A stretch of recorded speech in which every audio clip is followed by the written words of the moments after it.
Elle s'est réveillée dans un lit d'hôpital, seule, le souffle court, le cœur lourd, l'âme perdue.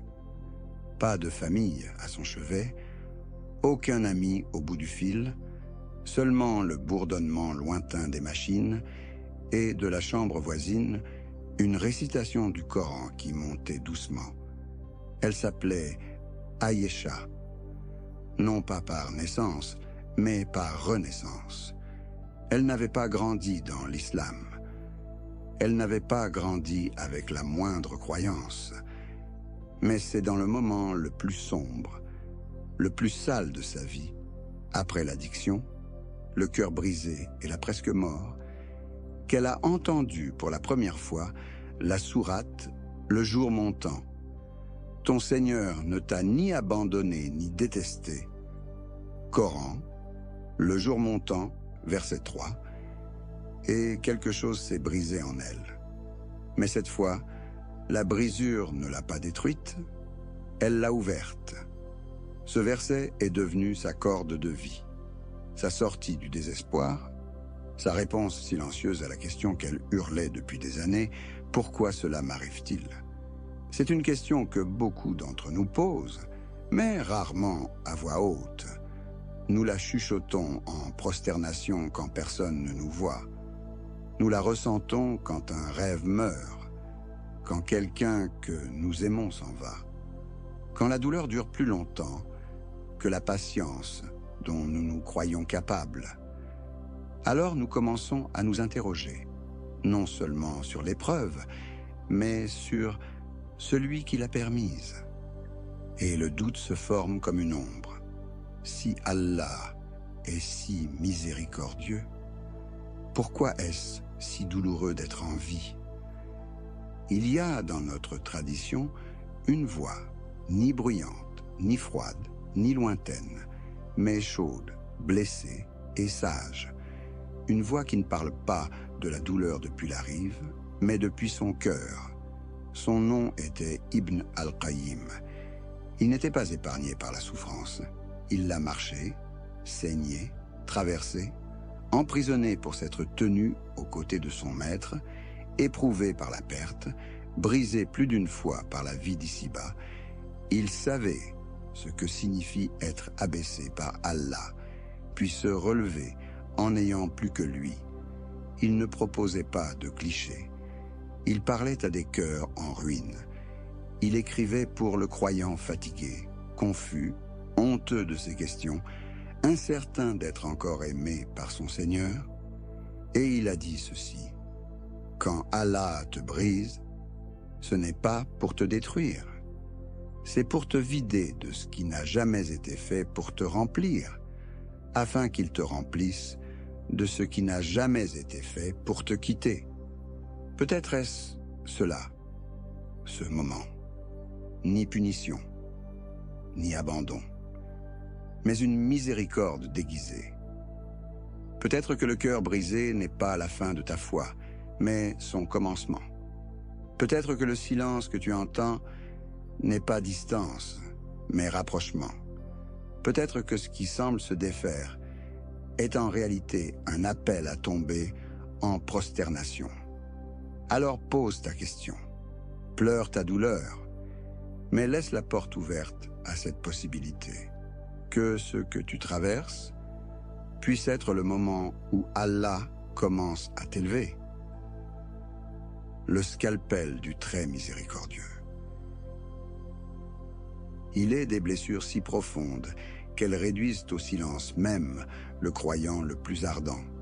Une douleur si vive qu'elle ébranle tout ce que tu proclamais jadis avec assurance.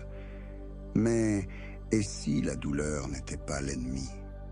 Et si elle était le remède? Ibn al-Qayyim disait qu'Allah soigne ses serviteurs comme un médecin maître en son art soigne un patient chéri. Il ne te demande pas d'avaler l'amertume sans raison. Il la prescrit comme une médecine, avec une précision parfaite.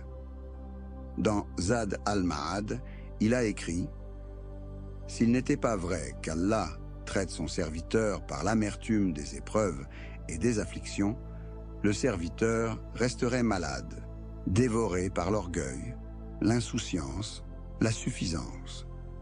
Alors il le purifie, il le guérit et il le prépare à la proximité auprès de lui. La douleur alors n'est pas un hasard, c'est une chirurgie divine. Un scalpel qui incise en profondeur, non pour te blesser, mais pour retirer ce qui te tue à petit feu, ta peur, ton ego, ta dépendance secrète à ce qui ne durera jamais. Et oui, cela fait mal, car la guérison fait toujours mal. Demande à quiconque a survécu à une vraie maladie. Le remède est souvent rude, avant d'être doux. Tu n'es pas abandonné, tu es pris en charge. Par celui qui sait ce qu'il faut inciser, ce qu'il faut laisser, ce qu'il faut guérir. Et quand Allah a dit dans le Coran, « Il se peut que vous détestiez une chose alors qu'elle est un bien pour vous. Et il se peut que vous aimiez une chose alors qu'elle est un mal pour vous. Allah sait et vous ne savez pas. » Coran, sourate La Vache, verset 216. Et le prophète Muhammad, paix et salut sur lui, a dit « Lorsqu'Allah aime un peuple, il l'éprouve. » Tirmidhi. Ce ne sont pas seulement des versets à mémoriser, ce sont des vérités à porter à travers le feu. Si Allah t'aime, il ne te laissera pas pourrir dans un confort trompeur. Il interrompra la maladie, même si cela signifie briser ce que tu avais bâti autour d'elle, car parfois l'âme s'enivre de la vie d'ici-bas, enfle de faux espoirs, et seule la douleur peut lui rendre la clarté. Et à cet instant, quand tout s'écroule, tu le vois pour la première fois, tu n'étais pas puni, tu étais purifié. Ibn al-Qayyim écrit dans Al-Fawaid, « Quand Allah te prive, il ne fait que dégager l'espace. Quand il t'afflige, il ne fait que nettoyer la plaie. Quand il te diffère, il ne fait que préparer le lieu d'arrivée. » Alors, la prochaine fois que tu murmures, « Pourquoi ?» Entends ceci. Le scalpel est dans la main du très miséricordieux. Et il ne tranche pas, à moins que la guérison ne se trouve de l'autre côté. Un cœur brisé à sa porte. Il est une forme de brisure qui n'est pas une disgrâce, c'est une adoration. Non pas celle que les gens voient, ni l'orgueil fracassé en public, ni l'effondrement qui te laisse humilié devant les autres, mais la cassure silencieuse, quand le cœur renonce à sa dernière illusion et finit par tomber, non pas en morceaux, mais à la porte d'Allah.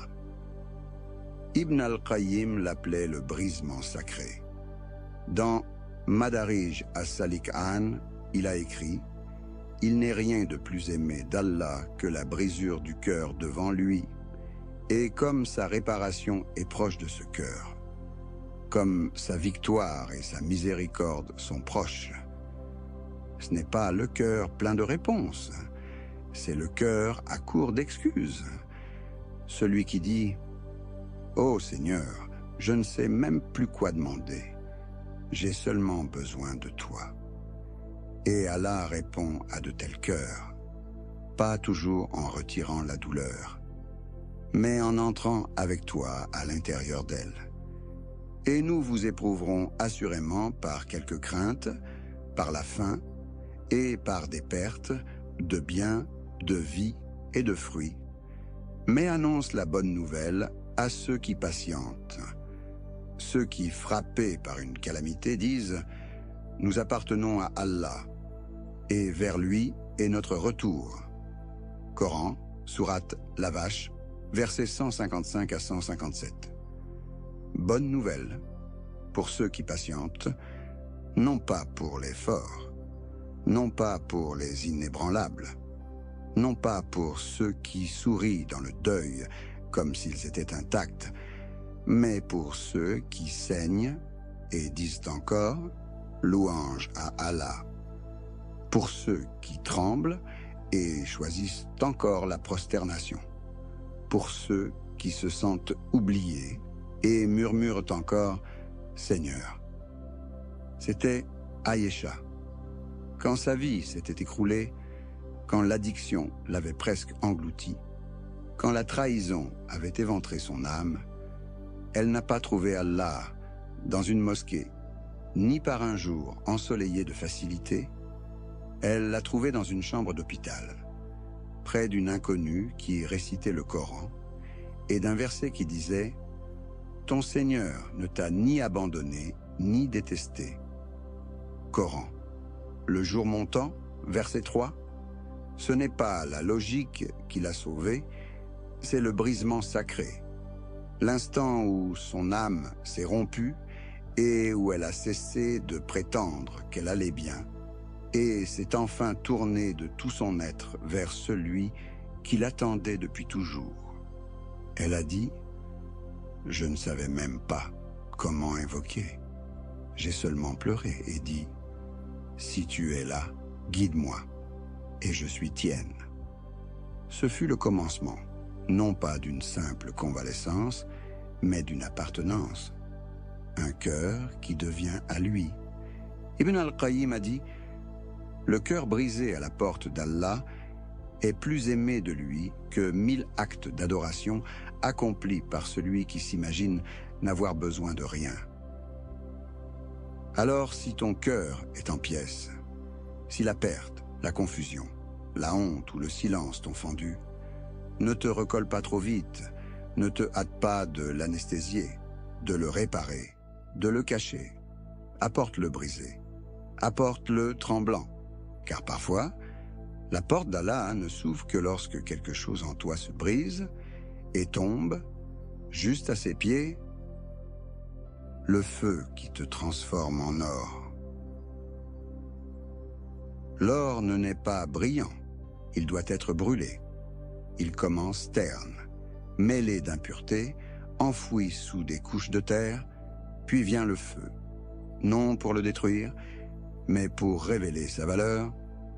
Ibn al-Qayyim écrivait que les croyants sont comme un minerai brut, et qu'Allah, dans sa miséricorde, les affine par des épreuves qui arrachent le faux, par une chaleur qui fait fondre l'orgueil, la faute et la rouille du monde, afin que demeure ce qui est pur, rayonnant, prêt pour le paradis. En vérité, avec la difficulté vient la facilité. En vérité, avec la difficulté vient la facilité. Coran, sourate l'ouverture, versets 5 et 6. Pas après elle, avec elle, tissé dans le feu se trouve le germe de la lumière. Et le prophète Muhammad, paix et salut sur lui, a dit « Aucun musulman n'est atteint par un mal, fût-ce la piqûre d'une épine, sans qu'Allah n'efface, par cela, une part de ses fautes. » Bukhari. Et qu'en est-il de celui dont la douleur dépasse l'épine? Qu'en est-il de celui dont l'épreuve prend ce qu'il aime et ne le rend pas? Ainsi du roi Ibn al-Zubayr, savant, fils d'Asma, neveu de Aïcha, qu'Allah les agrée tous, il voyagea un jour auprès du calife Omeyyade avec son jeune fils, un garçon connu pour sa beauté et son intelligence. Mais là-bas, le drame frappa 2 fois. Son fils fut piétiné par les chevaux royaux. Et le même jour, la jambe du roi fut prise par une infection sévère, une gangrène. Les médecins lui dirent « Il faut amputer, sinon ta vie est en jeu. » Il refusa tout ce qui engourdirait son esprit. « Je ne veux pas rencontrer Allah, l'esprit voilé. Je me confie à lui, » répondit-il. Alors ils coupèrent, à travers la peau, à travers l'os, tandis qu'il murmurait des paroles d'unicité et de glorification. Puis il perdit connaissance.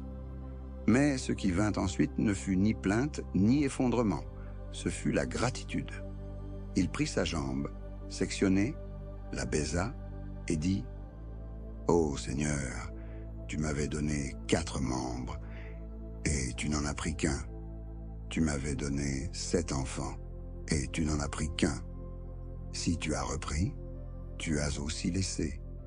Et ce que tu as laissé est plus que ce que tu as pris. Il fit laver la jambe, la parfuma, et l'ensevelit comme un dépôt rendu à son Créateur. Puis il repartit, boitant mais lumineux, vers Médine. Non dans l'amertume, mais dans la louange. Et lorsque ses compagnons voulurent le consoler, il répondit « Je remercie Allah qui m'a éprouvé dans mon corps et non dans ma religion, et qui n'a pris qu'une part, tout en me laissant tant. Voilà une patience façonnée par le feu. Voilà une âme qui brille à travers la fumée, non parce qu'elle a évité la flamme, mais parce qu'elle l'a endurée avec l'abandon confiant. » Ibn al-Qayyim disait « L'épreuve qui te rapproche d'Allah est meilleure que le bienfait qui t'en distrait. Alors, si le feu t'a atteint, s'il a pris quelque chose, ou embrasé tout ce que tu avais bâti, sache ceci, tu n'es pas réduit en cendres, tu es forgé. La fournaise peut t'aveugler maintenant, mais lorsque la rougeur tombera, tu verras qui tu es vraiment, non pas ruiné, affiné.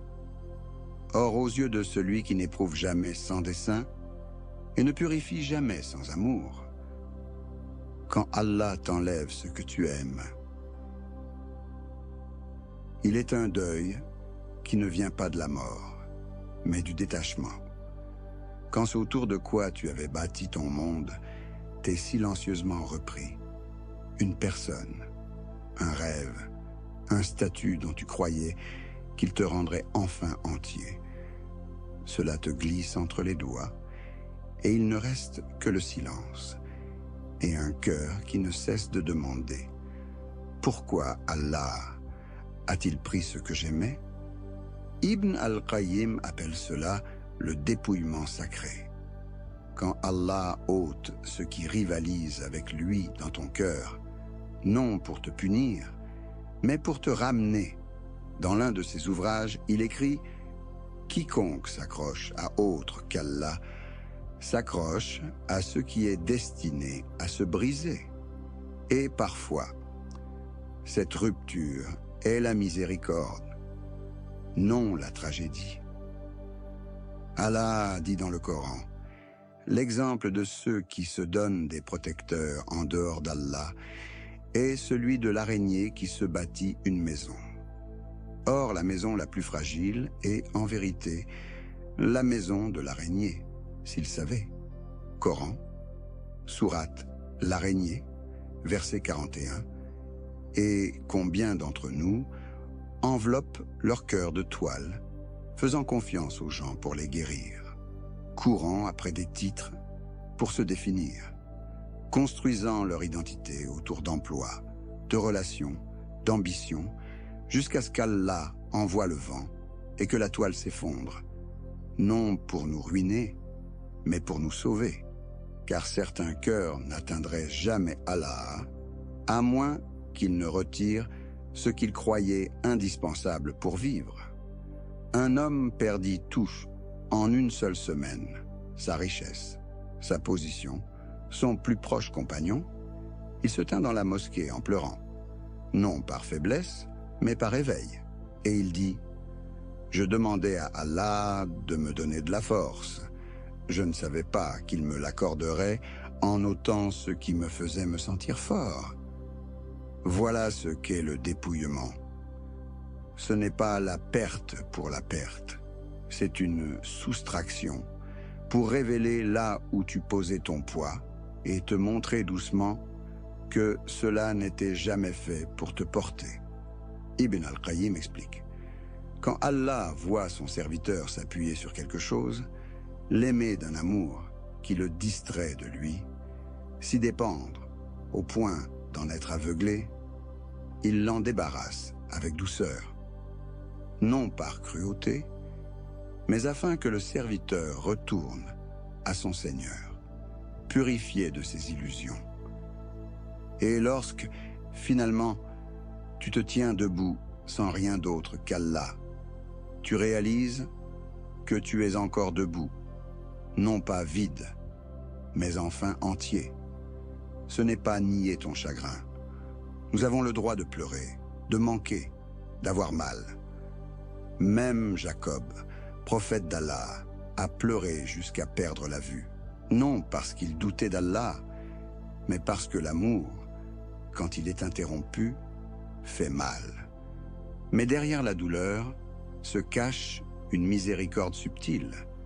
Tu n'as pas été rejeté, tu as été redirigé. Ton deuil n'est pas un abandon. C'est le son d'Allah réarrangeant ton cœur, déchirant la toile de l'araignée et te rebâtissant en pierre. Alors si quelque chose que tu aimais t'a été pris, si tu regardes les ruines de ce que tu croyais durable, ne te contente pas de demander « Pourquoi ?» Demande plutôt « Pourquoi Allah me libère-t-il » Car celui qui reprend ne le fait que pour te donner quelque chose de plus permanent. Pas toujours dans ce monde d'ici-bas, mais toujours dans le cœur, toujours dans l'âme, toujours dans le retour vers lui, où rien ne se brise et où plus rien n'est repris. Le patient n'est jamais abandonné. La patience n'est pas le silence, c'est une résistance, non pas contre le décret d'Allah, mais contre chaque murmure qui susurre. On t'a oublié. La patience n'est pas une faiblesse, c'est la force tranquille de celui qui se tient dans la tempête, immobile, inébranlable, parce qu'il sait qui a envoyé le vent. Ibn al-Qayyim écrivait, dans son livre sur la patience, que celle-ci est la corde tendue entre le serviteur et son Seigneur, et que plus on la tire, plus elle s'amarre au cœur et le lie à Allah. À quiconque Allah veut du bien, il lui fait subir l'épreuve. Bukhari. Ce n'est pas un avertissement, c'est une promesse. Cela signifie que si tu traverses une brûlure qui consume, tu n'as pas été mis de côté. Tu as été choisi. L'imam Ahmad ibn Hanbal, géant de la tradition, fut traîné à travers ce feu. Lors de l'inquisition doctrinale des Abbassides, on exigea des savants qu'ils proclament que le Coran était créé. L'imam Ahmad refusa, non par esprit de révolte, mais par fidélité à la vérité. Alors on l'emprisonna. Et, la prison ne l'ayant pas brisé, on se mit à le fouetter, publiquement, encore et encore, jusqu'à ce que sa chair se déchire et que son corps tremble, mais son cœur demeura paisible. Il n'appela pas au secours. Il murmura seulement le sens de cette parole. Il n'est de force ni de puissance qu'avec Allah. Dans la cellule voisine se trouvait un homme nommé Abu Haytham, un voleur notoire, enchaîné, meurtri, oublié du monde. En voyant l'imam, il prononça des mots qui marqueraient l'histoire. « Ô Ahmad, on m'a fouetté des milliers de fois pour mes vols, et je n'ai jamais cédé. Toi, tu es sur la vérité. Alors n'ose pas céder pour Allah. » Plus tard, l'imam Ahmad dira « Ces paroles m'ont fortifié plus que tout le reste. Allah m'a envoyé un voleur pour m'enseigner la patience. » Voilà à quoi ressemble la patience. Non une endurance froide, mais une foi ardente. Tenir à Allah quand tout le reste est arraché. Ibn al-Qayyim ne la décrivait pas comme un état passif, mais comme une victoire. Un étendard brandi face à la douleur. Une déclaration qui dit « Tu peux me blesser, mais tu ne me détourneras pas du chemin qui mène à mon Seigneur. » Et il liait à la patience quelque chose d'encore plus profond, le contentement du décret, cette paix rare qui dit « Si cela vient de toi, ô Allah, je l'accepte, non seulement avec patience, mais avec amour. » Le contentement ne signifie pas que tu ne pleures pas, Même le prophète Muhammad, paix et salut sur lui, pleura à son fils Ibrahim. Cela signifie que tu pleures vers celui qui a envoyé l'épreuve et que tu ne laisses pas tes larmes t'emporter loin de lui. La tempête peut ne pas cesser, la douleur peut ne pas s'atténuer, les réponses peuvent ne pas venir, mais celui qui s'agrippe, celui qui murmure, louange à Allah, enseignant, celui qui se tient comme l'imam Ahmad, plié sous les coups de la vie d'ici-bas, mais non brisé par eux, celui-là n'est jamais abandonné, car Allah est proche de ceux qui patientent, plus proche que la douleur, et plus fidèle que le soulagement que nous attendons. Quand Allah diffère la réponse, parfois, ce n'est pas la douleur qui te brise, c'est le silence, les nuits où l'invocation ne semble pas monter, les jours où le cœur se lasse d'espérer, les instants où tu as pleuré toutes tes paroles en prosternation et rien ne change. Tu te demandes s'il écoute, tu te demandes si l'on t'a oublié. Mais Allah dit, ton Seigneur ne t'a ni abandonné ni détesté. Coran, le jour montant, verset 3. Le délai n'est pas un rejet, c'est un raffinement, un espace où ton âme se prépare à ce que ta langue demande. Ibn al-Qayyim dit dans Al-Fawaïd, quand Allah diffère la réponse, c'est uniquement pour accroître ton désir, pour attendrir ton cœur, pour purifier ton besoin, afin que, lorsque le don arrive, il tombe dans un cœur prêt à le porter. Nulle preuve plus claire que l'histoire de Salama, qu'Allah l'agrée. Elle perdit son époux, Abu Salama, un homme de force et de piété. Son cœur se brisa d'une manière que seule une veuve comprend. Le prophète Muhammad, paix et salut sur lui apprit une invocation. « Ô Allah, récompense-moi dans mon épreuve et remplace-la par ce qui est meilleur. » Mais elle hésita. Elle pensa, qui pourrait être meilleur qu'Abu Salama? Pourtant, elle le dit, même à travers les larmes, même sans l'espoir de comprendre comment cela pourrait être vrai, et le temps passa, et rien ne vint. Jusqu'au jour où le messager d'Allah, paix et salut sur lui, se présenta à sa porte.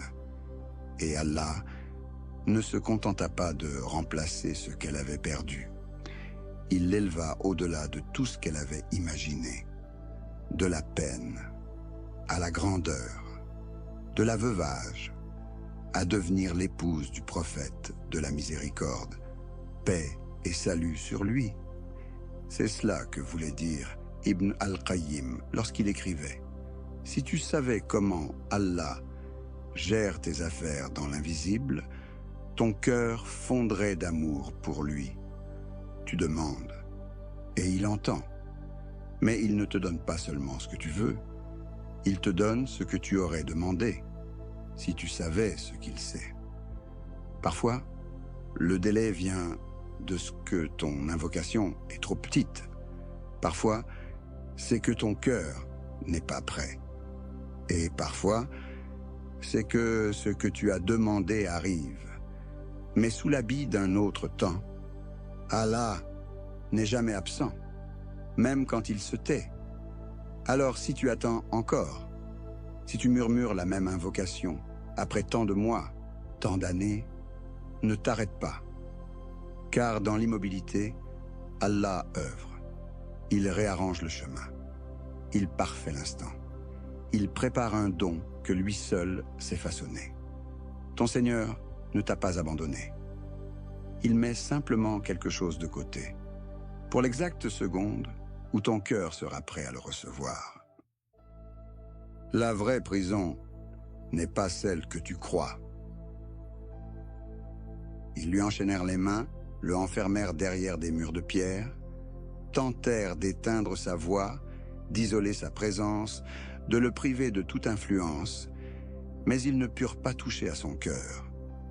Ibn Taymiyyah, emprisonné à maintes reprises, pour avoir dit la vérité, prononça des mots qui traversèrent les siècles, et qu'Ibn al-Qayyim, son élève, n'oublia jamais. Que peuvent mes ennemis contre moi? Mon paradis est dans mon cœur. S'ils m'emprisonnent, c'est une retraite avec mon Seigneur. S'ils m'exilent, c'est un voyage. S'ils me tuent, c'est le martyre. Ce n'est pas seulement de la force, c'est une liberté. Celle qu'aucune cellule ne peut briser, celle qui ne dépend pas des circonstances, mais de l'attache à Allah. Car la vraie prison n'est pas derrière des barreaux. C'est le cœur enchaîné par la faute, l'esprit enfermé dans le désespoir, l'âme verrouillée dans la vie d'ici-bas, coupée de celui qui l'a créée. Et la vraie liberté, c'est la capacité de tenir debout dans le feu, comme Abraham, de marcher à travers la tempête, comme Moïse, de prier au creux des ténèbres, comme Jonas, et de dire encore « Il n'y a de divinité que toi, tu peux être en deuil. Mais si Allah est avec toi, tu n'es pas prisonnier. Tu peux être sans ressources, trahi, brisé par les coups. Mais si ton âme se prosterne, tu es plus libre que les rois de ce monde. » Ibn al-Qayyim comprit cela en voyant son maître enchaîné, irradiant la paix, plus en repos que ceux qui l'avaient emprisonné. Car lorsque ton paradis est intérieur, le monde extérieur perd le pouvoir de t'enfermer. Le prisonnier n'est pas celui qui se trouve derrière des murs, écrivit-il. Le vrai prisonnier est celui dont le cœur est enchaîné loin de son Seigneur. Tu l'as déjà senti, cette prison, non pas de fer, mais une pesanteur qui te suit partout. Quand la prière te semble lointaine, quand ta poitrine se serre sans raison claire, quand ton cœur pleure et que nul ne l'entend sinon Allah, c'est alors que tu comprends. La liberté n'est pas un lieu, c'est un état de l'âme. Une âme qui sait, tant que je peux l'invoquer, tant que je peux tomber en prosternation, tant que je peux murmurer « Allah me suffit », je ne suis pas piégé. Je suis tenu. Je suis en sûreté. Alors, même si ton monde se défait, même si tu ploies sous des fardeaux que personne ne voit, bâtis ton paradis à l'intérieur. Que l'évocation soit ton ciel, que la patience soit ton sol, que l'abandon confiant soit le vent qui ouvre la fenêtre. Et dis avec certitude, comme celui qui se tenait droit dans ses chaînes, « Mon paradis est dans mon cœur. » Et cela, nul ne pourra jamais te l'arracher. Ce n'est pas ta punition, c'est ta préparation. Ce n'est pas ta punition, c'est ta préparation. Toutes les tempêtes ne viennent pas te briser. Certaines arrivent pour te laver, pour ôter ce qu'on ne pouvait enlever dans la facilité, pour te préparer à quelque chose de plus haut. Ibn al-Qayyim l'a répété encore et encore. Quand Allah éprouve son serviteur, ce n'est pas pour le détruire, mais pour le purifier, l'achever dans le bien et l'élever en degrés. Car il n'affine pas l'or dans l'eau froide. Il n'apprend pas à l'âme à voler pendant son sommeil. Il la réveille par la dureté, par le cœur brisé, par le tranchant de l'épreuve qui traverse le confort et met à nu ce qui te retenait. Le prophète Muhammad, paix et salut sur lui, a dit « Les gens les plus sévèrement éprouvés sont les prophètes, puis ceux qui leur ressemblent le plus, puis ceux qui leur ressemblent le plus encore. » Tirmidhi. Cela signifie que la douleur n'est pas toujours le signe que tu t'es égaré. Parfois, c'est la preuve que tu marches sur la trace des justes. Non parce qu'Allah est mécontent, mais parce qu'il voit en toi la capacité de supporter ce que d'autres ne peuvent pas. Il éprouva Abraham par le feu, Moïse par l'exil, Joseph par la trahison, Marie par la solitude, Job par la maladie, et Muhammad, paix et salut sur lui, par perte après perte, jusqu'à ce qu'il ne reste plus qu'Allah. Était-il puni ou poli, préparé à porter la lumière jusque dans les recoins les plus sombres du monde?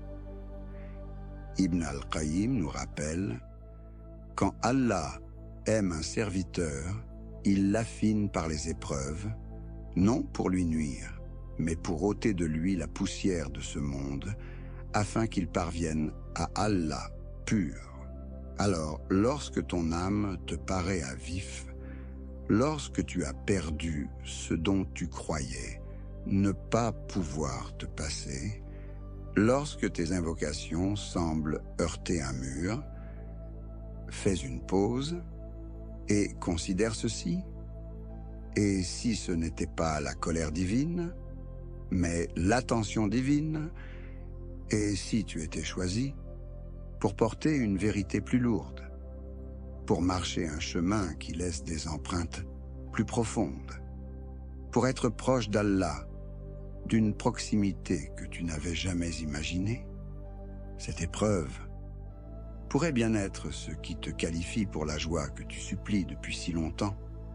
Pas seulement la joie d'ici-bas, mais la joie de rencontrer Allah avec un cœur qui fut brisé, rebâti et rendu à lui, entier. Il ne te châtie pas, il te polit, il te prépare. Et si la douleur te semble insoutenable, laisse cela te rappeler ceci. Il bâtit quelque chose de grand avec toi, car les portes les plus lourdes ne gardent que les pièces les plus sacrées. Que ta blessure devienne ton témoin. Certaines blessures ne se ferment jamais tout à fait. Non pas parce qu'Allah aurait oublié de les guérir, mais parce qu'il les laisse assez ouvertes pour que la lumière y entre et pour que l'humilité demeure. Ibn al-Qayyim appelait cela la réparation divine, non pas celle qui masque la fêlure, mais celle qui l'honore, qui la remplit de souvenirs et de repentir, qui la rend plus belle parce qu'elle fut un jour brisée. Le cœur le plus aimé d'Allah, écrivait-il, est celui qui se brise devant lui, celui qui se fend de désir, puis se répare par sa proximité. Nous passons tant de temps à tenter de ne pas nous briser. Mais certaines fissures sont nécessaires. Elles arrachent les illusions. Elles abaissent l'âme. Elles préparent le terrain où quelque chose de sacré pourra pousser, comme le jardinier qui taille la rose, non pour lui nuire, mais pour qu'elle refleurisse, plus pleine, plus haute, plus sage. Allah ne te brise pas pour te jeter. Il te brise pour te remodeler, pour te délivrer de ce qui te limitait, afin de te bâtir sur une vérité plus ferme. Parfois, ce que tu croyais être la fin de ta force était en réalité le commencement de ta sincérité. Parfois, l'effondrement de ce que tu aimais fut l'élévation de ce que tu es appelé à devenir. Et parfois, la blessure que tu suppliais d'être ôtée devient la raison même pour laquelle ton cœur s'attendrit. Reviens et vis avec Allah d'une manière qu'il n'avait jamais connue. Chaque douleur que tu as portée, chaque épreuve que tu as endurée, chaque prosternation secrète que lui seul a vue, rien n'est perdu. La brisure n'a jamais été le but. Le retour, oui. Et si la blessure te lance encore, laisse-la, car même maintenant, elle t'apprend à marcher doucement, à ne compter que sur lui, à chercher refuge non dans les gens, mais dans la prière. non dans les issues, mais en celui qui les tient. Que ta blessure soit ton témoin, que tu as été éprouvé, que tu as tenu, que tu es tombé, oui, mais que tu t'es relevé, non par ta propre force, mais par la corde du très miséricordieux. Ibn al-Qayyim disait encore, « Si tu trouves Allah, qu'as-tu perdu? Et si tu le perds, qu'as-tu vraiment trouvé? » Alors, si ton histoire s'écrit en larmes, laisse ses pages briller, car Allah voit chaque lettre, et si tu portes encore la douleur, ne l'enfouis pas, élève-la, dépose-la en prosternation, et laisse-la témoigner pour toi le jour où les cœurs seront mis à nu, car parfois, la blessure n'est pas ta faiblesse, c'est ta preuve.